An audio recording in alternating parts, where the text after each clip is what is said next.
Hey everyone, Kyle once again.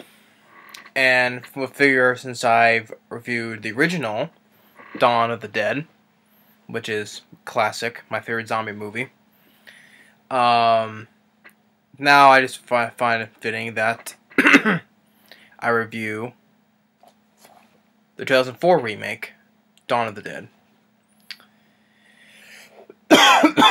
So in this case, I would say it's one of the best horror the best horror remakes I've enjoyed. I do enjoy the remake because most of these days remakes suck, most of them. But there has been horror remakes that I have enjoyed. I love Alexander Hodges' The Hills of Eyes remake, the 2006. I enjoy the House of Wax remake. I think that one's one of the more underrated ones.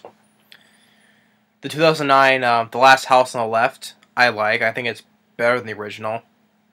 Even though disrespect to Wes Craven, because that was his first movie though, may rest in peace though. But I just prefer the remake more than his own film. The remake of Piranha has good gore, and plus it's also from director Alexander Hodges. Which I have to re-review because that one was in 2 parts.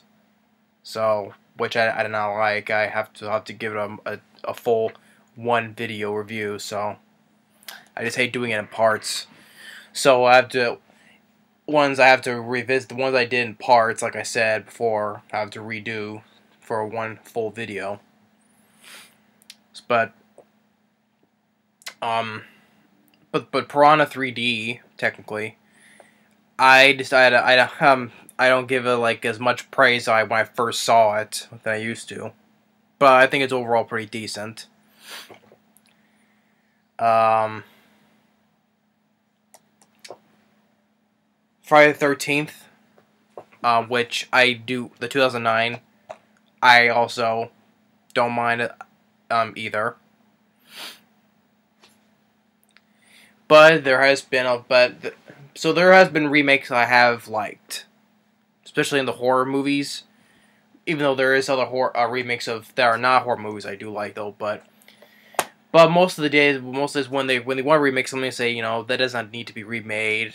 But of course they will probably much want to make it for money though. But other remakes, I think most of the remakes days suck now. But other ones I hate: Rob Zombie's Halloween, The Hitcher. I'm just looking over. What's another one that I know there's been? I'm trying to think of Black Christmas, but I know I just can't think of anything else on the top of my head though. But also, I forgot House on Haunted Hill. That's another remake that I do like, that I enjoyed. 13 Ghosts. It is technically like a remake, so I think that was pretty decent though. I don't hate that movie. But yeah, have been remakes I have enjoyed, and most of these remakes suck. Oh yeah, I probably forget Nightmare on Elm Street, that's another shitty remake. Or even Texas Chainsaw Massacre, the 2003 remake. I also enjoyed. That's also one of the best remakes I also enjoyed. I'm trying to think of stuff, and when I don't think of it, sometimes automatically comes to my head. It's like, oh, I forgot to mention that one. But this one, though, I'd say it's one of the better. It's also one of the best horror film remakes. Then, of course, you got the remake of Day of the Dead, the 2008 one, which that really sucked. It's another remake. Sad to say that was the one that was directed by Steve Miner, director of Lake Placid and Halloween H2O. And House, but that was a shitty remake with the stupid idea of a vegetarian zombie. But now getting to this one, Dawn of the Dead is a remake of George R. R. Romero's 1978 classic Dawn of the Dead. And this film, when it came out, it was a hit. On a budget of $26 million, it made like $102 million. So it was an overall success, and it was not only was a box office success, it was also a critical success. Got a lot of praise. Has got high ratings on IMDb and Rotten Tomatoes. Has a 7.4 on IMDb and has a 75% Rotten Tomatoes. So it got high ratings, but of course the original got much more high ratings, which had an 8.0 and a 92% though. But still, this one got praise, and I enjoy it. And this is also like the unrated director's cut, which has some extended scenes. That's not like if it's like about on television or in the regular. If there was a regular release of this, so some of the scenes are cut out. Most of the times you don't see them on the TV. Like some extended scenes here and there, which goes like what say probably for like a couple more minutes. But yeah, this is here the extended version too scary for theaters, which some of the ones were not really that scary. But with the original, it's the not only and one of the reasons why I like this remake, because it was from I said this before though, but it's the directorial debut, the first film for director Zack Snyder. Yes, Zack Snyder, who would go on to direct 300, and then Watchmen, Legend of the Guardians, The Owls of Ga'Hoole, and then Sucker Punch, then Man of Steel, and then Batman v Superman. Now, I already said my favorite film of his is Legend of the Guardians, but for all the live action films that he has done, this is his best one. For the live action films that he's done, because you can easily say because Legend of the Guardians is the only anime film he's made though, but for the live action films he has done, this is his best film.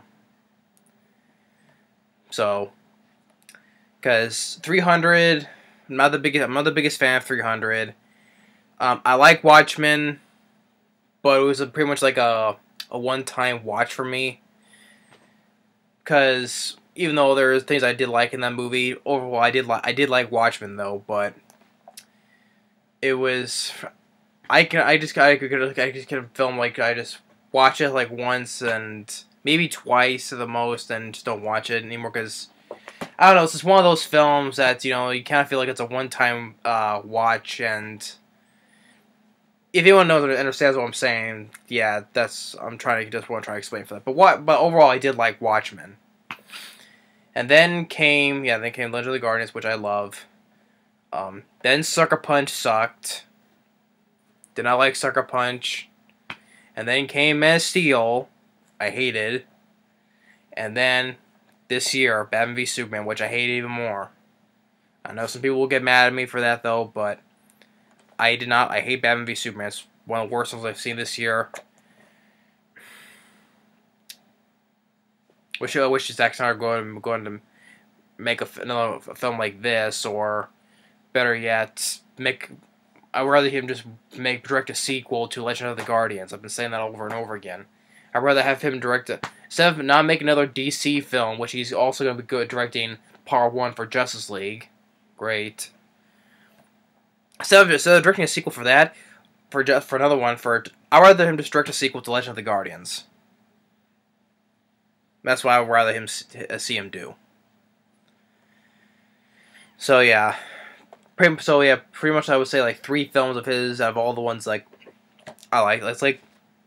I like Watchmen though, but like a one-time watch thing though. But overall, 2 best films. Yeah, for all the live action films he has done, this is his best film. And then of course the only anime film he's done, that's my absolute favorite film of his. Beautifully well-made animated film. This film, I think he took a different version of how different things to change little things of Dawn of the Dead, but I still enjoy the film. It's one of the best horror film remakes, and it's one of the best live action films he has done. So basically, technically, Legend of the Guardians and this film are his best films. But I would say it's with the extended, it's like It's a little over like about I think with the extended scenes, stuff like that, though, it's like about a little over 2 hours, maybe like an hour and 50 minutes, so like almost, what is it, two? So yeah, like no, it's not 2.5 hours. So, but a little over that though. So, but it just says an hour and 50 minutes. But and the stuff he uses, that when he has this thing to draw all of his movies and the slow mo. I thought the slow mo was used well because it was his first film. Because especially most of the slow mo is when our characters see, like when they're shooting or trying to reload or even pumping shotgun. So like also done slow motion and stuff, and also among other things in the films as well. And for features, it's like you have this, you have the Lost tape that's like, it's just basically like getting the footage, with Andy, like the character Andy, he was making a little film in his place, talking, and like they were told him as a deleted scene. You got the commentary with director Zack Snyder, producer Eric Newman, on the making of the film, and overall, I have to say it's pretty decent cast. Sarah Polley, what are the films that she's been in?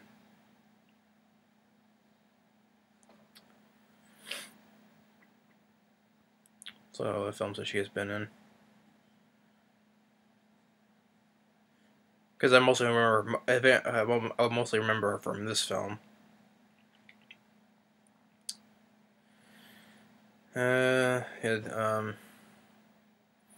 Well, another film I mostly recognize all the films that she has done. It was that sci-fi film Splice. That's pretty much the only two films I remember her from. Yeah, and then the next star, which I think was one of my favorite parts of the movie of the film, was stars Ving Rhames, which I thought he did a great job in this movie as Kenneth, who's a cop. Ving Rhames, I thought, did an absolute great job, because he's definitely one of my favorite parts of the movie. I enjoyed Ving Rhames in this movie as Kenneth, because he's in this film. He's a cop, and he's also just like kind of like a no nonsense type of guy. No guy who's doesn't bullshit around. Jake Weber as Michael. Yeah, Mekhi Phifer. Well, I remember him. He was in the sequel for I Still Know What You Did Last Summer. And I know I've seen him in another movie, another movie before.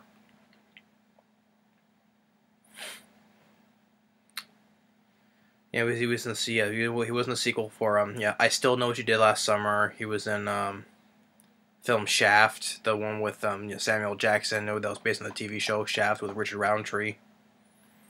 He was in 8 Mile. Of course, the new started in the Divergent series. But before the Divergent series, I mostly remember him in the sequel to I Know What You Did Last Summer, which was I Still Know What You Did Last Summer. And then you got Ty Burrell.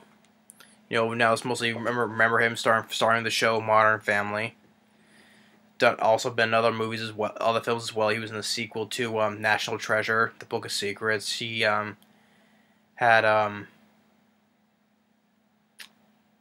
he voiced Mr. Peabody in Mr. Peabody and Sherman. He also recently voiced Bailey and the beluga whale in Finding Dory. But Ty Burrell, I thought I've grown into liking, and I liked his voice in Mr. Peabody, and he's been other films, especially he's mostly famous for starring in the TV show Modern Family. Kevin Zegers, who I most remember that he starred in Air Bud. He was Josh, the young boy Josh Fram, who found Buddy, which he appeared in also the next 2 sequels as well. That's what I most remember from when he was a young kid, when he first started in Air Bud.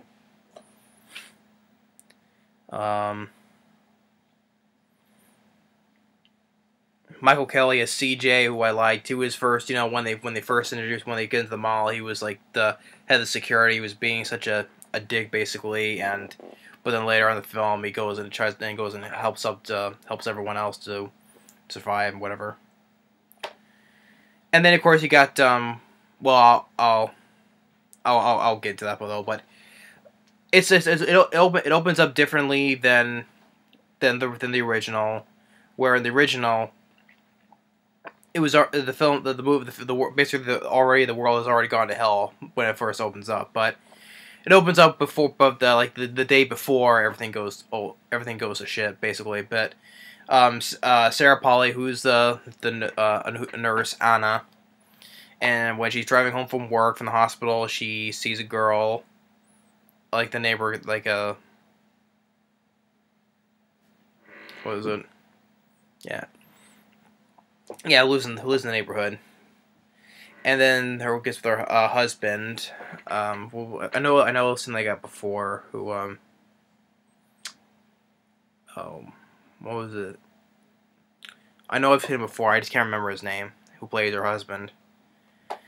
But then the next morning when they're in bed, the girl from earlier is already in their house, and then she's of course already a zombie, like no lips here, and bites Anna's husband.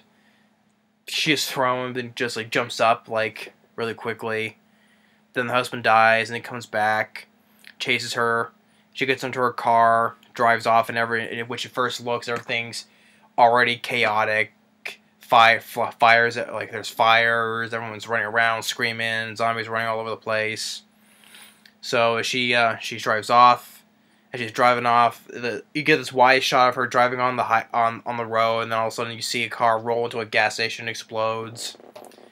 And she stops and sees a bus where a old lady's being attacked by two zombies. A guy steps in. She gets scared. She actually drives off the road and crashes. And then you get the opening of Dawn of the Dead, where it shows a montage from TV cameras of everything what's going on. And then when then it comes to her, she wakes up and then meets Ving Rhames. Points a gun to her, says, say something, to see if she's one of them. So they get off and they meet the characters Michael, Andre, and Luda, who Andre, his wife is pregnant, and they're on the way to the mall. So it has a completely different opening from the original. And when they enter the mall, first they break a window.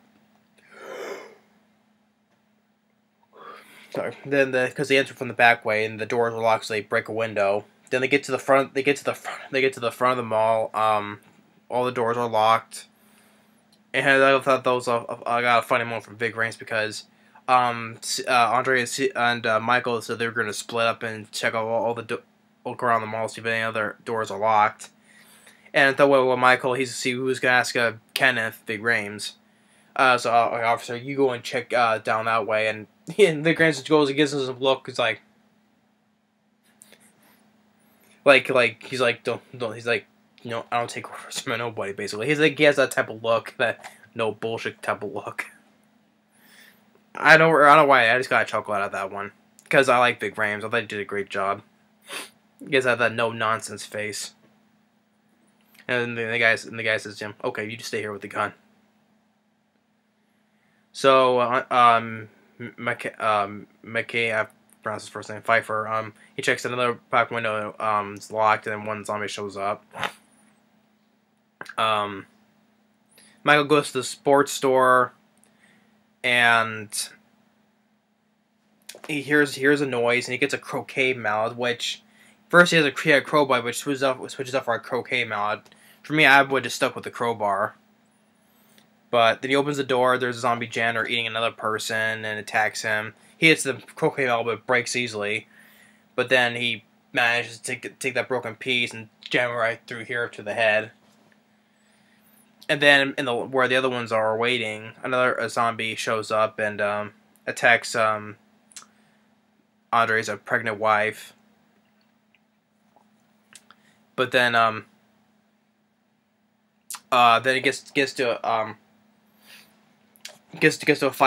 hustle with Ving Rhames. They run into this the front of the fountain, and Sarah Polley, as I would say Anna, she gets the shotgun, shoots like the one here in the shoulder, and he starts like fidgeting around, and Ving Rhames gets injured on the arm because he landed on this part of the thing for the fountain. And as they get in the elevator, then they up to the second floor. Then they meet the 3 security officers, CJ, Terry, and Bart. And Kevin Zegers as Terry, he's like the trainee, so he's not sure that what the other 2 guys are doing is not right. And the CJ, for the first time we see him, he's a dick for the most part though, and tells him to find someplace else. And Andre says that he's like, look, my wife is pregnant, we can't run anymore. And then CJ says, well, that ain't my problem. And then I like the line that Ving Rhames says. He's like, if I put my foot up your ass, would that be your problem? Yeah, that was a funny line that he says.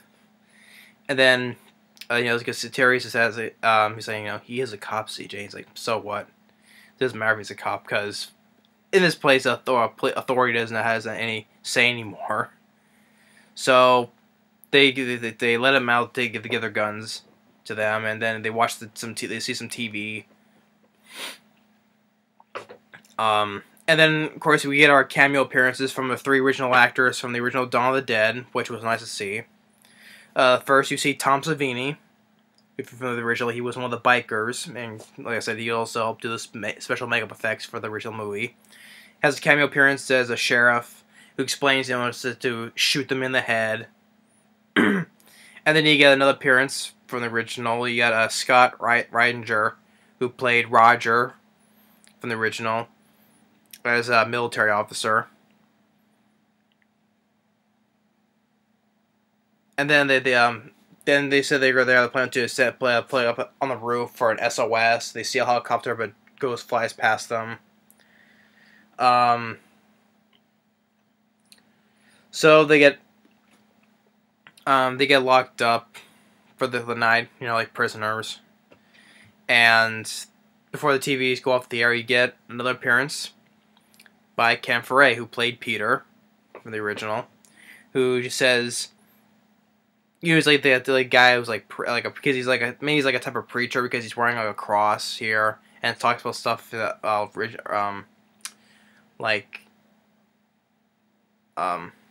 religious stuff, and then he ends when he says, from the original, when there's no more room in hell, the dead will walk the earth. So then the next morning, when the lights turn back on, and Terry goes down there to shut the things off, and he lets our characters let out to go to the bathroom, and you get a moment where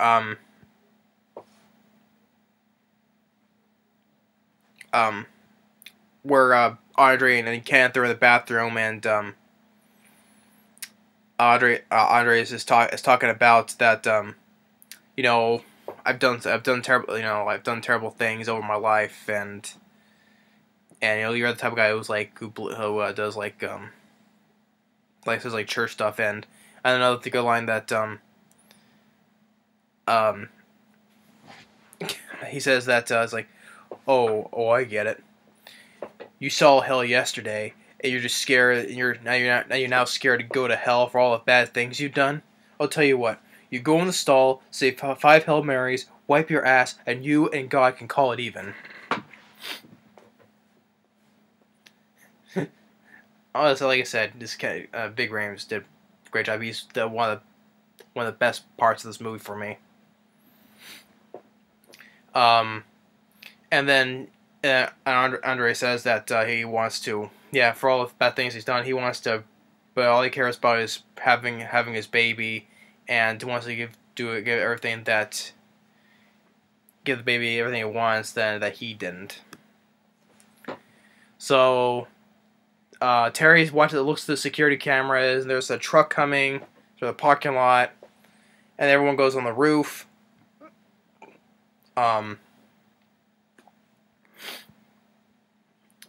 And CJ, says, everyone's sick, and I'll kill every one of you to stay alive. But Anna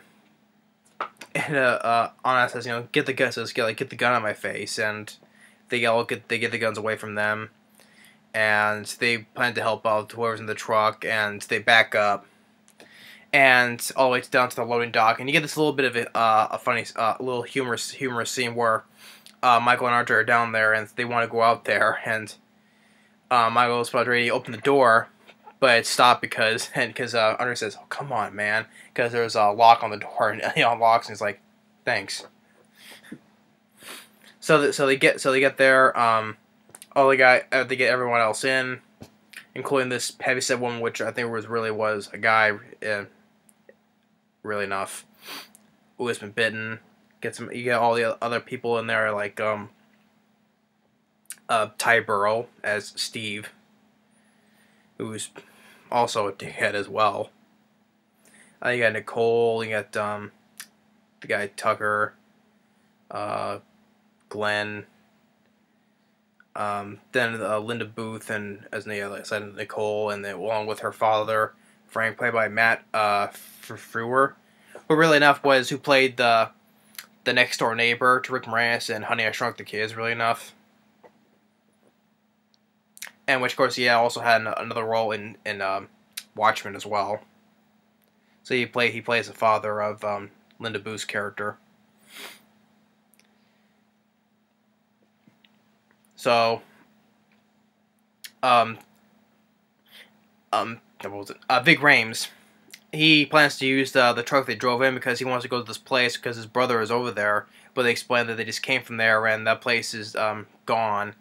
But he says that he wants to go see for himself. And Michael says, please, there's a lot of people who need your help. And he goes and says, fuck y'all.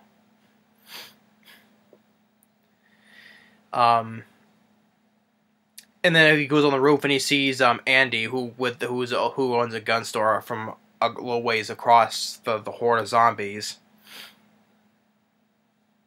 And they have this thing of writing on the boards, for to send messages back to each other. And Anna's looking over the people who have been injured, and the bad woman dies. And then seconds later comes back. And starts going after Anna. She takes a fireplace poker and stabs her through the eye. And explains that it's the bites that are responsible for all this, and Frank is the one who's been bitten. So it says they can't quarantine him. They have no choice but to shoot him. So they're gonna go. Michael is gonna go over there to start to shoot him, But eventually it was Ving Rhames who decides to go and shoot him. And then he cut to this the monsters. Like how in the original, where they were doing whatever they want in the mall. Same here. And you guys, that song called Get Up, Get Down with the Sickness. I would still say that the montage from the original is still better, because it was much more of a longer montage then. But this one's a little bit shorter though, but still.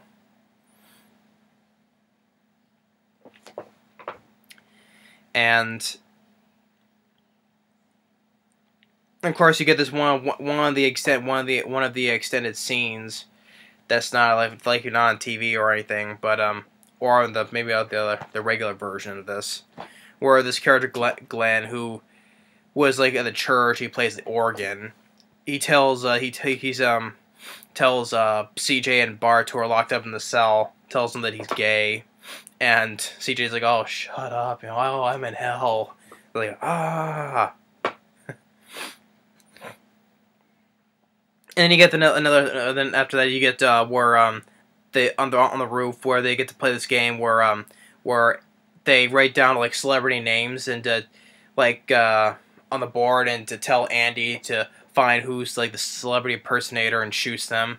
Like one was first was like Jay Leno, then the other one was like Burt Reynolds.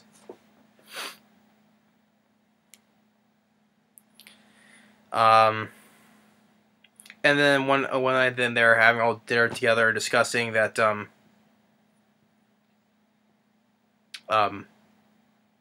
what for Michael, like, you know, what was his worst job he was. He said it was like being a husband, and like the best thing that he was good at was being a father.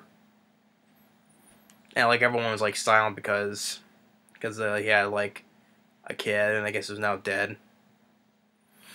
And then you get to with Andre and his pregnant wife, who is infected because from earlier, from that dead security guard that attacked her. She got like a small scratch though, but it's infected.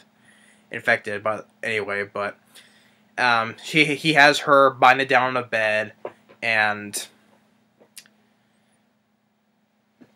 eventually dies from it. And then also while the lights go off at the same time,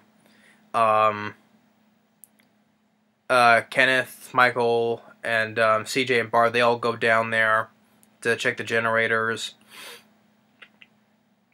They get into the underground parking lot, and they think they hear something, a growl or a noise, but actually they find it's a dog. And Bart gets attacked by a legless zombie. It bites him, and more starts coming. Then the guy dies because he was lagging behind. And they get this to close the fence, and Michael doused them with gasoline. They light it, sets them on fire. Then it comes back to Andre where his wife dies, but comes back. Even takes like the thing to prevent her from biting, and then he comes and he brings out the baby. And while that's happening, who was that? The older lady, I think it was Norma. She goes up and checks on them. She sees that his wife is zombified and is going to shoot him. You know, because first he sees Andrew holding his baby, which he says it's a girl. And then he sees her and he says, "You're going to kill Luda? You're going to kill my family?"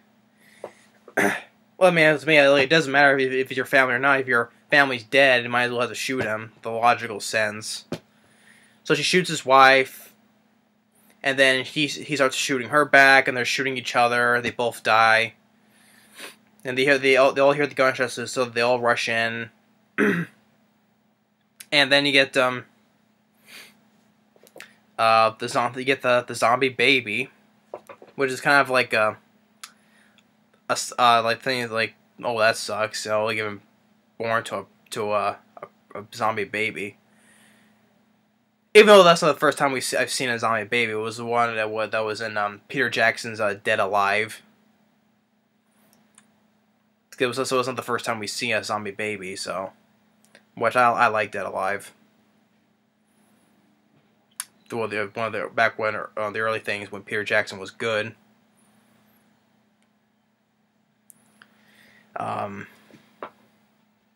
So Anna shoots it. And they cover him, you know, so they want like say have someone say a few words. And it kind of comes up and says, you know, that you know, I've been to a lot of funerals, given the full flag, given to a lot of wives, fathers, and kids. Tell them fellow how sorry I was, but that's how I was not feeling. In the back of my mind, it was saying it's better them than me. And what was the last part he said? Because something that it was like something that was worse than death, and that is one of us sitting here waiting to die.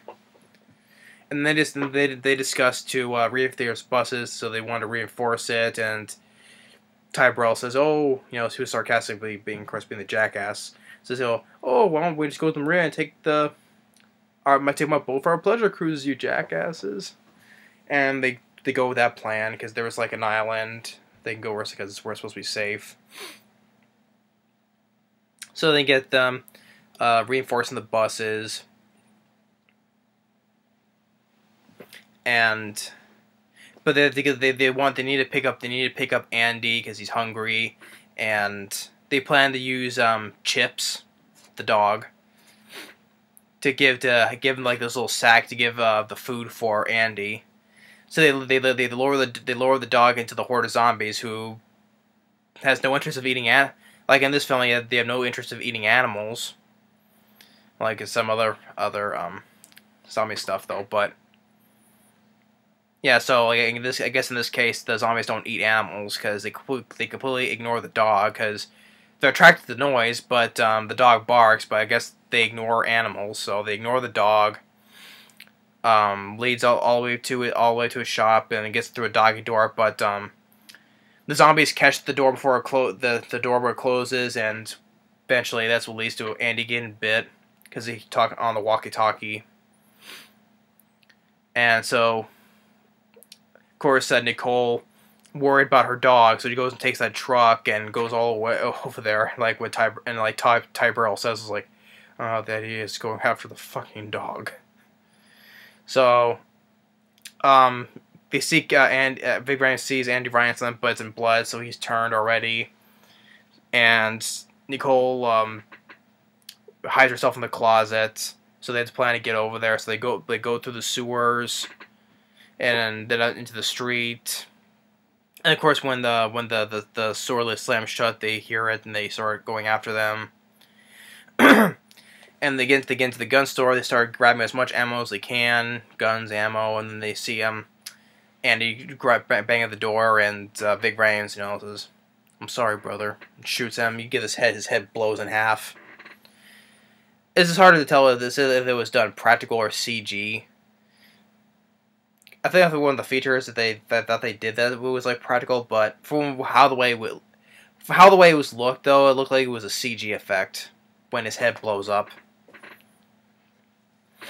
So, and they plan to throw a propane tank out there to spread give him some space. They'll get down there. Tucker, since they're getting surrounded so fast, he drops down and hurts his leg. CJ tries to pull him, and he has two guns, try to shoot them, but it wasn't fast enough, so they get him. So tells CJ to shoot him. And of course, when they get up to the stairway, Steve's locked the door because he's a jackass. But Anna opens the door for them. Of course, they get all this stuff. He gets like sequences of slow-mo usage.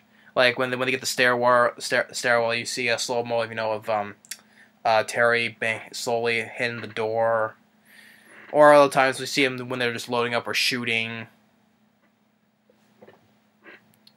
Then they get in the buses and they drive into this horde of zombies.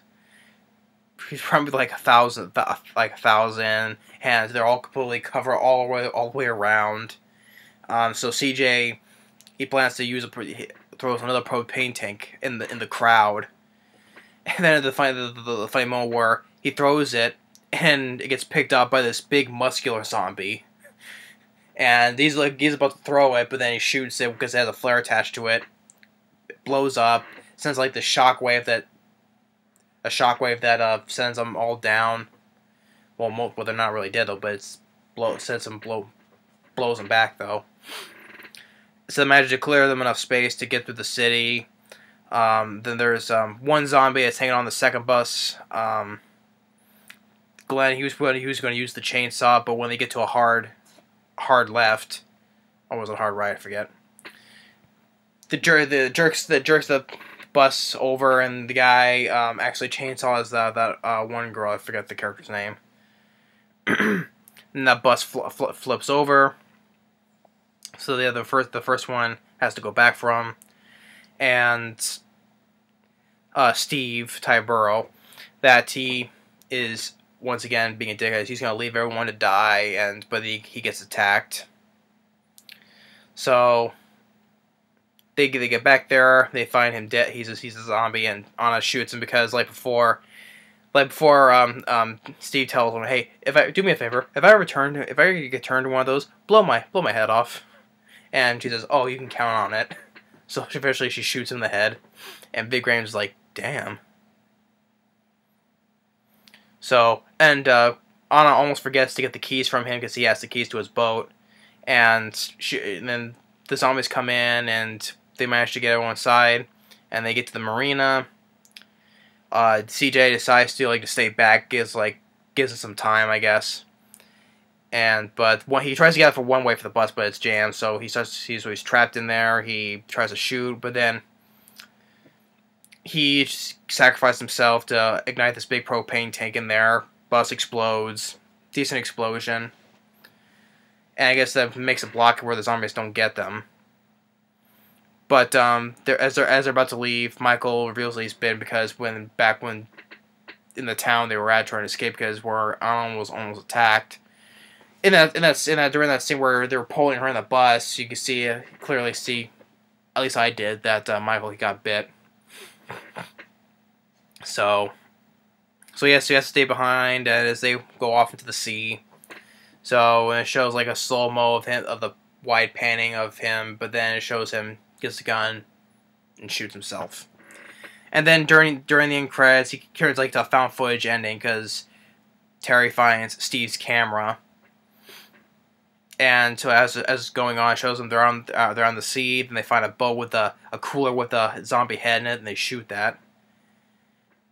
And then again on the phone with Ving Rhames is like, "Get that damn camera out of my face." And then they get to the island, then the dog runs off, and then more zombies come in, and as they're shooting though, but it's left to determine if they're alive or dead or not. So yeah, Dawn of the Dead. I enjoy the remake. It's definitely one of the best horror remakes in my opinion. Next to The Hills of Ice and House of Wax, Texas Chainsaw Massacre. That's like one of the best horror remakes to me. And for Zack Snyder's best film, he did a bang up job for his first film. It's sad that he goes to direct crap like Man of Steel and Batman v Superman. And now he's doing Justice League Part 1. And also, but I think also not only to credit for Zack Snyder for his first film, which he did good though, but also to for the screenplay, it's really enough. It's written by James Gunn, really enough. Yeah, where is it? James Gunn. Yeah, who helped write the movie. According to James Gunn, going to direct Guardians of the Galaxy, which before that he also directed Slither. And also, really enough, this came out like March 19th, and like the week before this came out, James Gunn also wrote on Scooby-Doo 2: Monsters Unleashed, and it's like that film was #1, and this became #1 after this the next weekend, and it was like the first time where two different films from one writer was #1. So, but yeah, James Gunn, I thought he did also a good job on writing the movie. Speaking with him, looking forward to checking out Guardians of the Galaxy Volume 2. So I highly enjoyed the first one. I'm looking forward to seeing the second film that he's directing. But he's also been a good writer as well. Because he had directed he directed Slither. And then he also directed a film called Super, which I have not seen. But I thought he did a good job with the writing. When compared to writing between this film and Scooby-Doo 2: Monsters Unleashed, I would say that he did the writing in this better though, but which I haven't reviewed the live action Scooby-Doo films yet though, but I'll have to.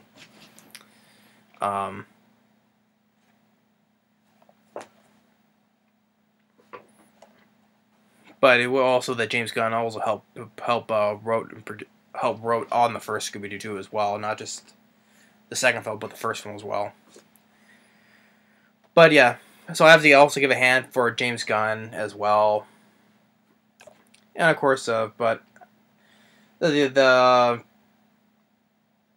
directed by Zack Snyder for the first time he is for this first film. It's his best film live action wise, but my favorite of his is still Legend of the Guardians, which I'd rather him just direct a sequel than stop directing any more of these comic book DC movies.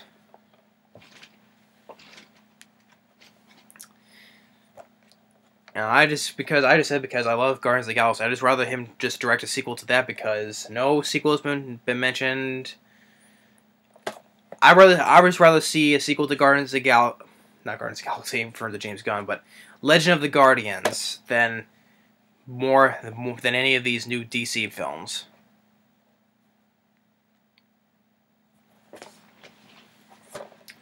But again, it's all my opinion though. But I highly enjoy Dawn of the Dead.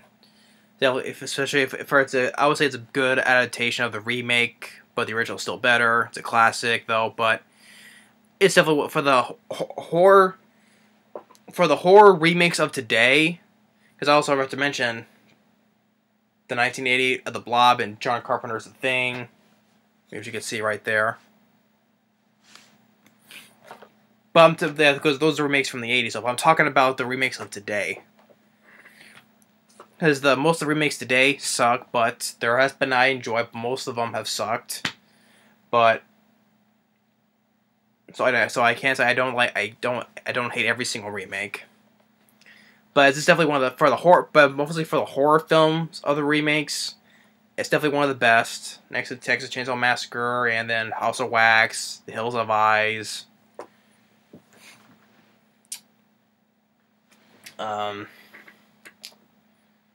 Or yeah, the Ring. Forgot to mention because that's a remake of a Japanese film. I like the Ring. But I think it's another good zombie film. Yeah, but it's the best live action. It's one of the best films that.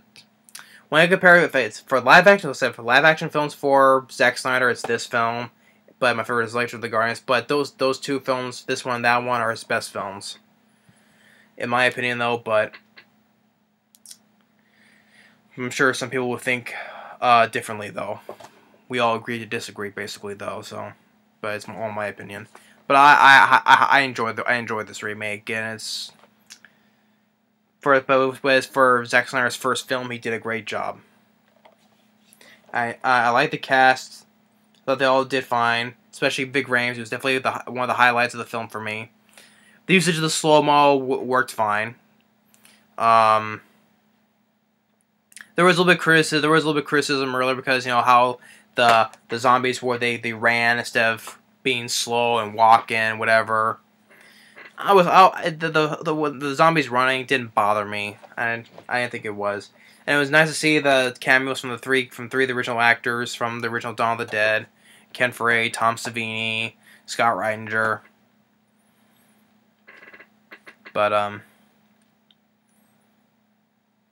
think well, I forgot. It was either this or well, nah, never mind on that though. I was thinking of something else though, but didn't. There was no comparison. But yeah, and I thought it was decently well paced as well. But I enjoy the remake, so that's my review of the remake of Dawn of the Dead, as well as I reviewed the original. The original Dawn of the Dead was a classic. I think this one's an enjoyable remake. So thanks for watching, and stay tuned on more during October, Halloween month. So thanks for watching, and stay tuned. Later.